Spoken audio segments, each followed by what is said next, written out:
તો અમદાવાદના લગભગ તમામ વિસ્તારોમાં ઠેર ઠેર આ જ સમસ્યા, આ જ ચિત્ર સામે આવી રહ્યું છે।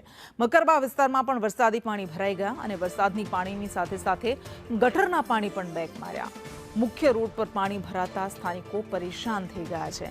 તો આ દ્રશ્યો અમે આપને બતાવી રહ્યા છે। ગટરના પાણી બેક મારી રહ્યા છે અને વરસાદી પાણી સાથે આ ગટરના ગંદા પાણી ફરી વળ્યા છે અને ગંદા પાણીમાંથી લોકો પસાર થઈ રહ્યા છે। તમે કલ્પના કરો કે કેવી સ્થિતિ છે અમદાવાદના આ વિસ્તારોની।